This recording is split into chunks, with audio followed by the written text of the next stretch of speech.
UnTrenched. This is where we have intentional conversation across differences. My name is John Mayo, and I'm joined with Sandy Mayo. How are you today? Doing well. Good morning. Good to be here. Yeah, how that opening was way better than last time, huh? It's smooth. It was smooth.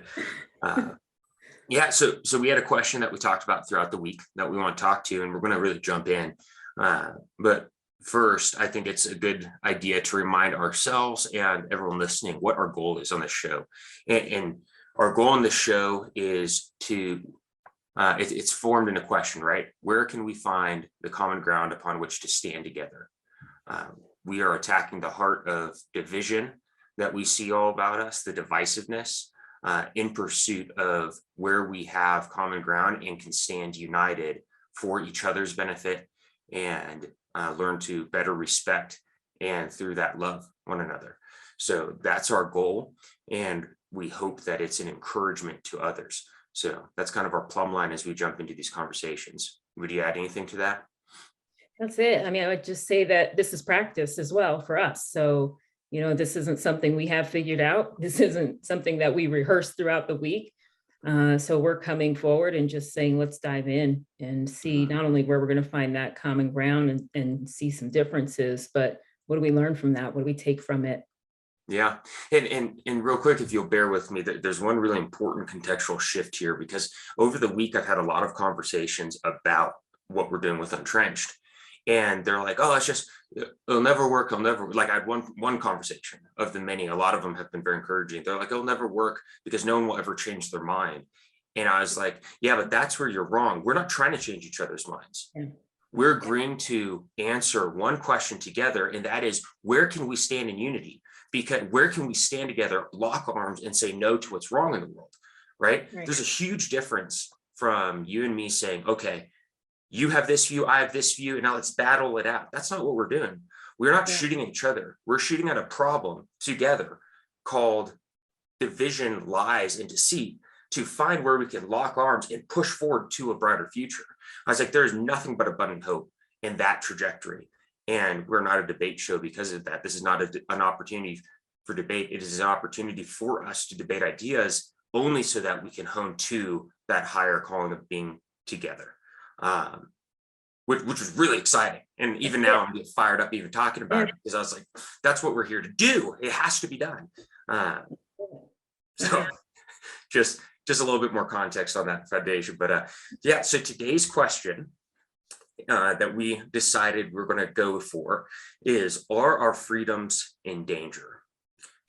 Are our freedoms in danger? Big topic. I figured you could answer that one. Yeah, I'm going to try. So, when you first posed that question, I think the first thing that came out of my mouth was, who's our? Who we're talking about?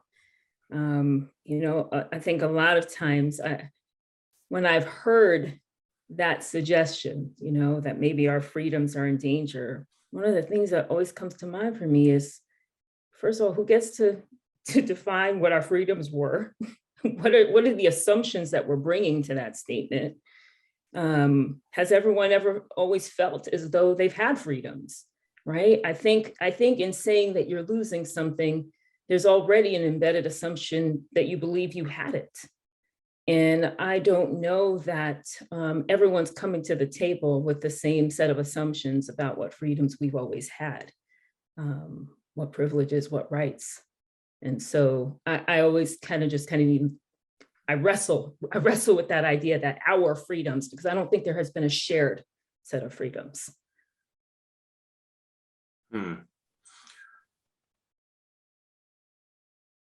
Okay, so there's a few questions in the perspective as well. So who is our, right? And then shared set assumptions, and what defines the freedoms, air quote freedoms, right? Yeah. I think from where I'm coming from, what defines the freedoms is the freedoms as laid out in the Bill of Rights and the Constitution, right? As far as a society goes, that is the freedoms. And I think that those are God-given unalienable rights that some people do not want us to have, right? There's always a problem with people who want power and who are going to fight to not allow others to walk in those freedoms. It's been a fight from the second it was put pen to paper. Exactly. And Always but been imperfect. correct. But the idea and the ideal put forward in the Bill of Rights, in the Constitution, that's how I would define when we say freedom, what freedoms or how are they defined? I define those, life, liberty, and the pursuit of happiness for all people, right? For all Americans in this context. And that idea is beautiful, pure, and strong, but it's not been evenly and perfectly applied. And that's where the work is, right? So to define it, that's how I would look at, okay, well, what are the freedoms? I would define it as based in those ideas and those foundational documents, and they are high level, I think, intentionally. Yeah. Yeah. And I think in principle, you and I would totally agree on that. Okay. I think I've always just had a fundamental understanding that that hasn't been true. And because it hasn't been true, I haven't walked around with assumptions about what rights I have. I think I've always seen it as what choices do I have within the limits. Whew, okay, I love that, because I think that is, in my mind, that is freedom, right? Security and comfort, and lack of freedom is the lack of choice, right? In some situations, it's less choice, it's more having this thing. So I would absolutely, I do very much so agree with the fundamental principle that regardless of who you are, freedom is a choice that you engage in every day, just like faith, just like something else. Now, whether or not you have the opportunity to exercise your freedoms is a separate issue. But in a situation where you are free, you have to choose to embrace the full weight and responsibility of that freedom, because it is weighty, it is a responsibility, and it is heavy. Now, sometimes it's choosing to embrace that freedom is met with adversity, right? And sometimes it's met with extreme adversity, because there are people, there are entities that do not want freedom to exist, right? So I agree very much so that it's a choice. Who it's for, right? To keep digging in, because you're like, well, who is it for, right? Because there's an assumption on who is this for. The way I think of it is it's twofold. If you were born a human, like there's the high ideal, then there's the place where the ideal's been put forth as this is how we'll be. And then there's like a reality. The high ideal is that freedom is for every human being, right? Like looking at our faith, we've been given free will to be able to choose whether or not we're going to serve our God. And we can choose to, and to live a life that follows that, or we can choose not to. That's the fundamental human choice that's put forth on this earth, right? So, and that's my belief. So that's like that highest freedom. But then when we talk about like America, freedom is for every American. Now, there has been definitive times where we've had to go through history in tremendous ways, and there's definitive work that needs to be continued to be done. But if you're in this country as an American, when you look at the Bill of Rights and the Constitution, those were written for you, for that society. But then there's the third part of it, it's still a freaking choice on if you're going to engage in that and what you can do with that or not. And that's where the mantle of responsibility to choose to embrace that freedom, and then to identify what needs to be done, and then work to help resolve the things that need to be done. Yeah, I mean, it's complicated, right? I mean, I still think that, I mean, there are limits on freedom, right? I don't think everyone has the same set of freedoms. I understand that we have laid out a series of freedoms that should be granted to every American citizen. Historically, that hasn't played out. I would say currently, I think there are still limits. And we have reminders of those. I mean, I literally live in a house where in the housing deed, there is still language that is restrictive, that indicates that someone of my race wouldn't have been allowed to live here. It was never removed.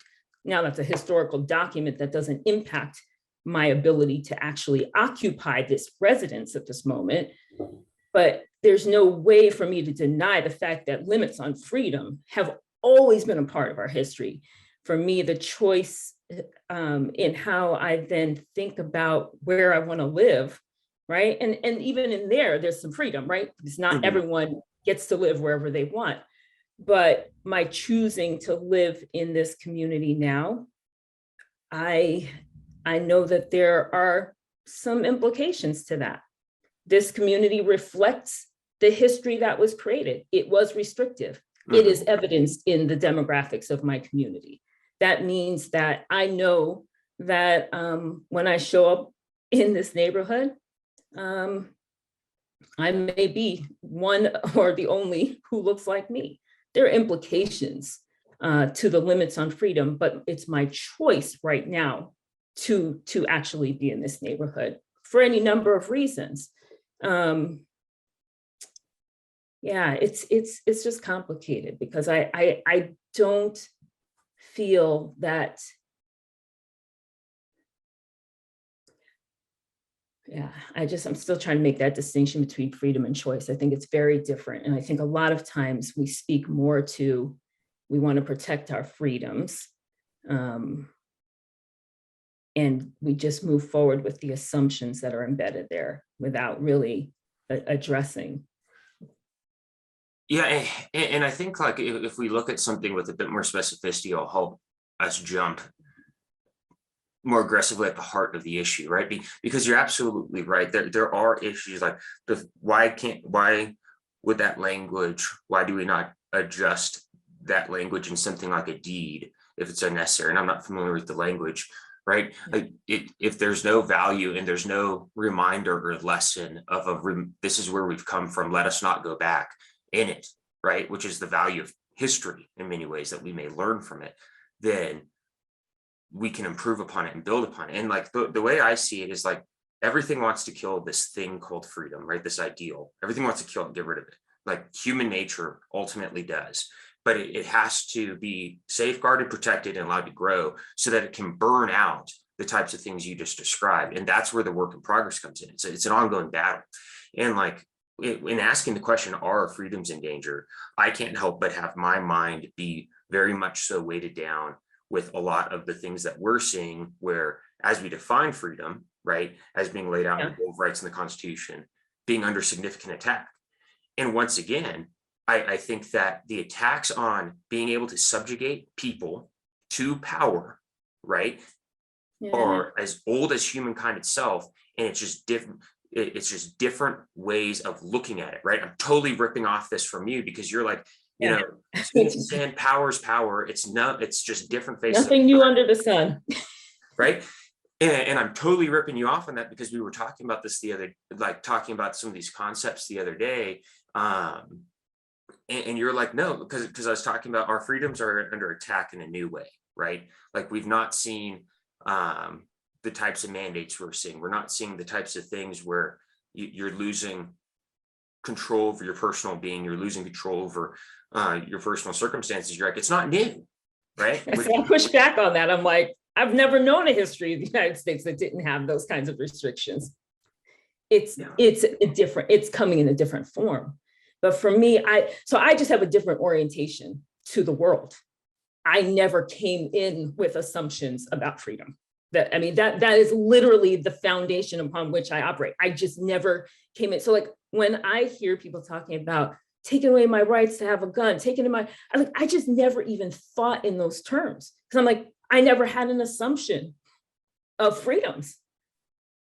I have an assumption that I have choices. I don't have an assumption of freedoms. I'm not saying that it shouldn't be. I'm not saying that we shouldn't live into the values and the principles of our Constitution, our Bill of Rights. I'm not saying that. I'm just saying that that hasn't been evidenced to me. And so I don't function in the world as though those things are rights that will be protected. I just don't. So when I'm hearing other people getting angry about their rights being taken away, I don't feel the same anger. I don't feel the same sorts of impunity. It's sort of like, how am I going to choose to live within the limits of freedom that I've always understood to be part of this experience in this country. That's how I've understood life here. Interesting. So at the end there, I have a point I want to press into because I don't fully understand it. But Yeah. the first part, the assumption, I wouldn't say I assume these freedoms and rights. I say I believe in these freedoms and rights, and I believe that they're true and right. And like, especially being a soldier in the past and being a person who still takes my oath very seriously to protect the Constitution in the United States, I assume that in one generation we will lose it all if we do not safeguard the crap out of it, and if we do not very intentionally draw a line in the sand and say, you will not pass this line, this will be protected, right? Freedom is not free. It's like this, cliche thing they say, but every minute of freedom we have was purchased with blood, and with people who are willing to spend their lives fighting against insurmountable odds to preserve it and to expand it to encompass more people, right? Like, Yeah. So for me, it's like, yeah, I agree with you. It's not an assumption. It is a freaking thing that we have to fight for daily, or we will lose it. It will be gone. And the point that I don't under, so like the assumption versus belief, it's a belief that has to be safeguarded. It has to be protected, and it has to be furthered. That's the critical part. And I think that this is what frustrates you. And then this is where my question for understanding comes in. But it's like, it has to be furthered. And you're like, it's not being furthered. You're just upset because it's inconveniencing you. Is that fair? It's more of that freedom to me. So freedom is the thing that we can attain when we care about everyone's freedom. So to me, it's not freedom when all of a sudden something has impacted my life and now I recognize the infringement on freedom. The fact that there have been limits on freedoms forever is the issue to me. And if we're not trying to get at the heart of what has been the driving force behind limits on human freedom, what has driven that? I mean, evil, hatred, greed. I mean, right? If we're not addressing the core issues, I mean, I can talk all day long about what freedoms I feel are being taken away from me and how it's happening and which insidious ways that's occurring in our political systems, our economic systems. I can get angry about those things all day long. But it's like, I'm sort of like, wake up, folks. This has been happening forever. And if we didn't care when someone else's freedoms were being taken away, then do we actually care about freedom? I mean, do we actually care about the principle and the value of freedom? Or do we care about our own rights and comforts? That to me is where I think this conversation has been challenging. Ooh, I'm loving this. So I absolutely, I like it. Do we just care about our own rights and comforts? I would say just comforts. I'd say most people just care about their comforts, and they're allowing themselves to get inflamed. But you said it, we got to wake up, because it's the matter of, like, if it's not being protected holistically, oh man, I wish do you remember what you said? You're like, if we're not looking at this for how freedom affects all of us, and we're not awake to that, then shut up, right? And that's where it's like, I fully agree. That's why I care about wanting to have these conversations. It's like, hey, this is a you problem, a me problem, our children problem, and all of our neighbors problem. And we want people to wake the frick up and stop allowing themselves the weird, perverted comfort of pointing the finger and getting angry at the other, whatever the heck that is, over craziness, when in reality we need to come together to protect everyone here's freedoms, right? And it's like, it's a wake-up call, because you've been in the fight for a long time on the areas you see this is done. And I can, the problem is, it's like, it has to be more than just your comfort. You can't just fight for one thing for your comfort to be restored and then go back to silence. We have to, in my mind, when I think about the infringements I see now, it's a holistic offense, right? Because on whom and what? on the See, I think first it's a holistic offense to erode the idea of America and freedom that allows us the opportunity to continue the work we want to do, to continue to make, to bring those ideals into further fruition for everyone. And because progress has and continues to be made, it's a slow, tedious, exhausting uphill fight because we're fighting human nature. But I think for like who and what, it's for every American, but there's a lot of people who can profit greatly by not allowing that to continue. Yeah. So when I look at it though, because the thing I didn't understand that much is it had something to do with like the assumption. So I'm going to continue to, I'm trying to bring it back so I can have your clarity before I ask the question. But you said something along the lines of, so I'm going to continue to operate under it, like the restraints of freedom as I've known it. Yeah. Yeah. I've always known restrictions on freedom. And so I operate from a standpoint of within those limitations, what choices do I make? So if I know I don't have all of the options that might be available, given the options that I have, how do I make a way forward for me in a way that brings, I can't call it a complete freedom, but there's a freedom in my heart and a freedom in my mind because there's an agency in knowing that I have made a choice.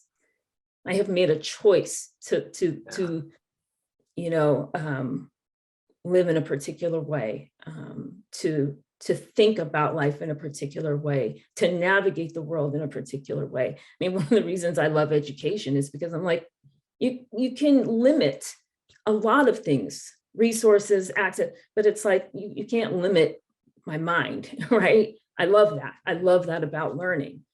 I don't know. For me too, freedom is this give and take. It's relational. Like what one person defines as their own freedom might actually create some hardship for someone else. And so is there a communal aspect to this? For me, there is. Right. So maybe I'm willing to limit some of my own freedom if it ensures that more people have access to freedoms in a broader sense.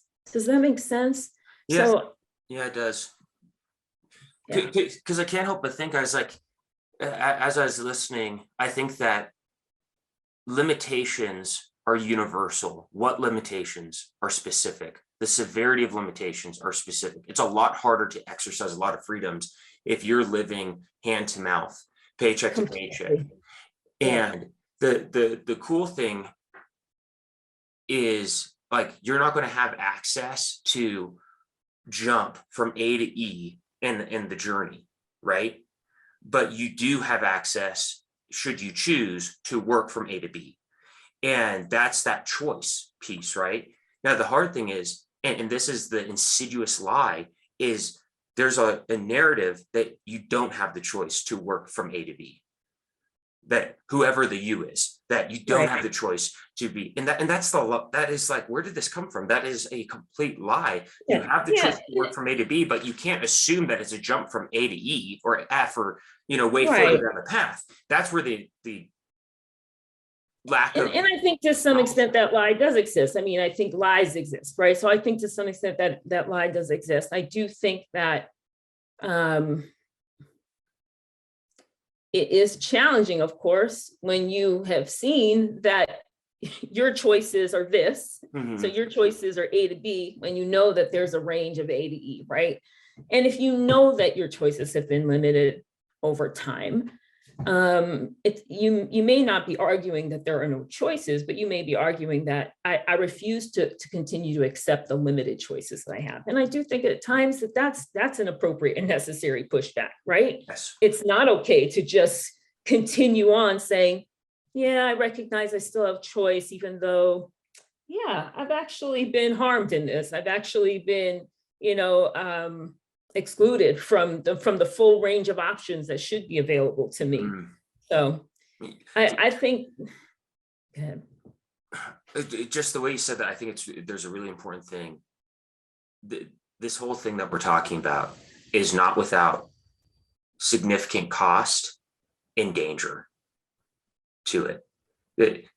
This pursuit, the way you said it is, I can also choose not to accept the limitations that are there in the pursuit of great freedom. Yes. So to me, that's the best definition that I can stand with, absolutely in agreements, because really we're still talking about like the what are freedoms, right? And that to me is it, right? The people historically who have looked at limitations and things that cause limitations on freedom and say, I'm not going to accept those limitations, and I'm going to push through those to break the bondage of that. Right. That is the fight we're talking about. That's the thing. And that, oh, I love that, because it's also different from saying my comfort's under attack, right?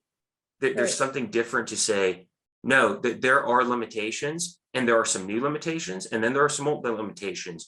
But where I'm frustrated is I've lived my life pushing through those limitations and denying them to obtain higher freedom and try to make that accessible to others, right?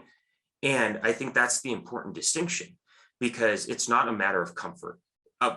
You've not been comfortable for as long as I've known you. You've been pushing through limitation after limitation, battle after battle to that higher ideal. That, in my mind, is the beautiful fight of this. And that is the freedom, in my mind, that is under attack right now. That is the ability for you and I to, on the different issues that are placed on our hearts, heavily push forward to say, this is wrong. We're going to right this. We're going to do everything we can to help have this corrected, and encourage each other and support each other in the fights where we agree and can help each other. That's the freedom that I see as under attack. It's not the freedom to drink a latte. It's not the freedom to own something. It's the ultimate freedom to continue to change the fabric of society towards something that is more diverse and broadly accepted and beneficial for all of us. It's that growth that's under attack, because that growth and that evolution requires these things, this ideal, it's its lifeblood. And if you cut that off, it goes away. And we're put into a completely different equation where we can't even fathom being able to talk about making this progress. That's the scary thing to me. Like that to me is when I talk about fear, it's like, we're not going to be able to engage in the fight to continue making things better if we lose the idea and ideal of freedom as laid out, as we've described in this conversation. The fight's gone. It's complete. We are powerless at that point. And that's where, for me, the concern comes in, seeing the boldness with some of the things. I don't know that I fully understand, because I don't know what is different now that would lead you to say that we would even lose the ability to fight for freedoms. Like what is different now that would limit our ability to fight for freedoms? I think right now we have, what limits our ability to fight for freedom? We can always, I would say it limits the effectiveness with which we can fight for freedom. Because there are societies in which those who fight for freedom are killed. There are societies in which that happens. I think that's always happened. That's happened here. I'm not saying, yeah, it's not new. Yeah. But it's something that has to be killed, right? Like the thing is, we move away from things that kill people who fight for freedom by fighting for freedom and winning, right? We get rid of that more and more. Not that it's gone, but we fight to get rid of it. I've just never known a freedom to be given when it has been withheld. So, I mean, it has always come at a cost of life. There's never been a time where freedom was just sort of like handed over, like, oh, I just realized we were withholding this freedom. Here it is. I mean, it is. You're correct. So what I'm thinking specifically, I can't do it vaguely, so I'm not going to try. Yeah. So when I look at the mandates when I look at a mandate to inject something in my body, right? I see that as a tool of segregation, divisiveness, and control. I 100%. I fact checked myself before looking at it, because I was curious if it was true. But it's divisive and attacks to get rid of the quote unquote undesirables that from whoever sees that, right? I think it's wrong. Like, it's wrong to say to someone, you no longer have agency over your body on whether or not this thing's going to be injected into it. That's that's exactly. I mean, I think, but that's exactly the language right there. I would take and say the fact that you don't have agency over your body is the crux of the issue, and there is so much precedent for that. That you don't have agency over your body. But let's just repeat those words again. Yeah. How many examples can we find in history of you don't have agency over your body? Yeah. That was the issue. That is the core. That is something we have practiced. And we are practiced in it. And I don't want to lose sight and pretend like, you know, for those who are saying this is another example of, you know, we're going to just take away that ability for someone to have agency over their body. Like, not new, not new. Forced sterilizations, Tuskegee experiment, lynchings. I mean, the examples of you don't have agency of your body are rampant. Yeah, we're in agreement. We're in agreement about that. And that's where it's like, as the evil presents itself, we have to kill it. We have to kill it. And then here, right. We have to kill it, because I saw, this is the statistic that I did my best to fact check, but somewhere between 60 and 70% of the African-American population has chosen not to get the vaccine thus far, depending on where across the spectrum, from what I could find, look at different sources. And it's like, well, if you continue to push the mandates and you continue to push the restrictions that you're making on this vaccine, and I do not want to get into the efficacy of the vaccine or any of that right now, because I'm talking about the attack on freedom, specifically the mandates, who is that hurting? If 60 to 70% of that population is going to be affected by that, it's the same thing again. But now it's also affecting the other people who are going to say that the mandate's wrong. Whether or not you have the vaccine, the mandate and the implications of what you're forcing, where you can't get an organ transplant now if you don't have the vaccine. And I understand the arguments like, oh, your chance of surviving is lower from it. Okay, these things, right, are just continuing to divide and re-inflame the same issue of you don't have agency over your body, and now I can put you over here as the other and deny you more and more and push you further and further out. It's the new attack on the same issue. It's and I think there's a reckoning, right? There needs to be a reckoning. And for me, I always believe, like, do I want to go back and relive history, repeat history, rehash history just for the sake of rehashing history? No, but I think it is vitally important for us to find the beginning of this thread. I mean, you have to, if you want to disentangle something, I think you have to kind of get to the beginning of it. And I think we established long ago a precedent for, we're going to ensure that you don't have agency over your body. We established that firmly, practiced, well-rehearsed, policy enforced. Yeah. And so now if we want to grapple with something, I would say, let's not grapple with vaccine, no vaccine. Let's grapple with, on principle, what do we believe about agency over our own bodies? Let's grapple to cut to the heart of the issue, because I think things become very divisive. We don't have access to, I think data has been skewed in every direction. I think you can find studies and data to support whatever argument you want to make. Things have become politicized in ways that are not helpful.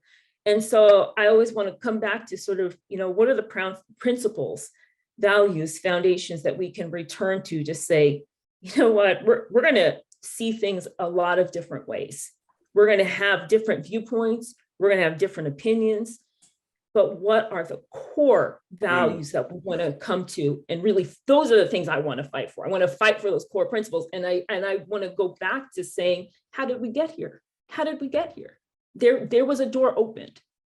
And I think we need to revisit that. Really, I don't think that there's a door open. I don't think there's ever been a door. I think it's been an opening. Complete opening. Yes, yeah, escaping. It's human. I mean, it is as old as humankind, its freaking self.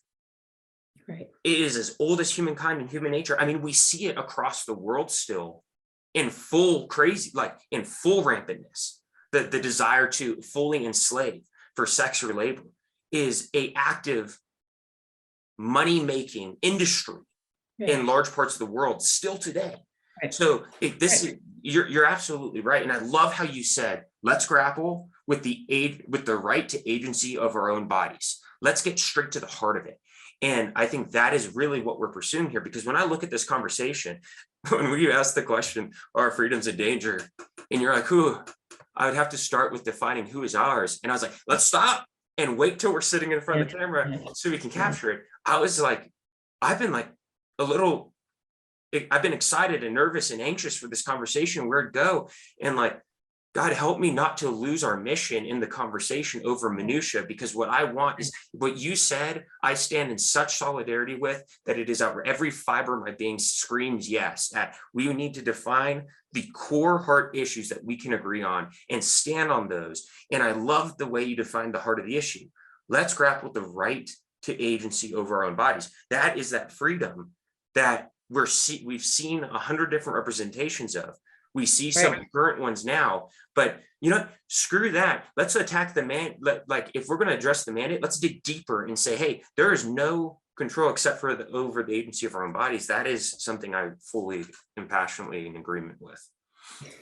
And we can open up a whole series of other conversations that Mm-hmm. would stem off of that, because agency of our own bodies. And then when we think, again, I think that the piece that's been missing from this conversation is a communal aspect, because it's like, I can have agency over my own body, but then do I also need to consider impact to others? And people have different views on this, right? Mm-hmm. I really think that, we're not trying to come to agreement. Mm-hmm. That's not our goal here. But I do think that there are complexities and nuances to this, but I love the direction that this conversation has taken. And just, I think talking through those underlying assumptions, who's the we, and really cutting to the heart of, we've seen precedent for this. And so what do we need to return to as core and essential in really ensuring that we can work towards freedom that has never been realized. I love it. And this idea just kind of jumped into my mind. It's from some of the other projects I'm working on, but looking at this, because we're wrapping up. We're good. Yeah, we found where we agree. Yeah, we're good. And what I'm thinking is like, okay, if someone is sitting there and it's like, okay, this was good. How can I engage in conversations like this? Like, how can we make what we're trying to do here, right? We're pursuing the core. We're pursuing the core beliefs that we can agree upon, the ideals that we agree upon, that have been shrouded in so much history and different language, different linguistics, different connotation, different meanings. We are piercing through all of that noise to find the core heart and be like, oh my goodness, we fully agree on the heart of this. Exactly. And that's what we're doing here. So yeah, there's a phrase that I've heard that I really like, and it's resonance of heart. We're not going to find agreement, but can we find resonance of heart? And to me, that's really it. That's the best I can ask for in relationships. So I love that. We're not going to find agreement. Can we find resonance of heart? I love that. Is there a way in your mind that we can make this actionable so that someone who doesn't have, so that if someone wants to, through their day-to-day, progress towards finding the resonance of heart with others, right? For finding where can we agree? Is there anything that comes to your mind based on today's conversation specifically that can help them action that, today, tomorrow, and so on? Yeah, I mean, I think it's having conversations. It's hearing people's stories, understanding their perspective. It is diversifying, the news sources that you have. It is being willing to suspend your own perspective for a moment, to just listen, and to see, is there something that I need to hear that will help bridge, at least the gap in our understanding. So I think it's that practicing of a different kind of listening. Listening to what you just said, if I had to summarize it, I'm thinking of like, go and have a conversation with someone you typically wouldn't, And in the forefront of your mind, seek to understand before you want to be understood. Yep. Ask questions and seek to really try to understand. Yeah, suspend judgment. Go in for the purpose of curiosity. Can you maintain curiosity long enough to be able to just hear the other person's perspective and see what it might have to offer? I think there's power in that. And I think that if you, to put it to action, I'd say have a conversation with someone you think you're different from, with someone you think you're in conflict with, and say, hey, I want to talk and get to know you because I respect you and I want to further that respect and understanding. I want to better understand you. And I want to find where you and I can agree on things together. I want to find something that we can have Right. resonance of part in. Because Yep. if you walk into a conversation and you lay it out in whatever words make sense to you along that line of, hey, I want to understand you and I want to find where we can agree on something, right? Where we can have a kinship, then it's going to be hard and you may fail a couple times, but if you start trying, it's amazing the types of things that come up. And I want to encourage more people to do that, because we don't want to just have these conversations. We want to encourage others to go forth and have them as well. Absolutely.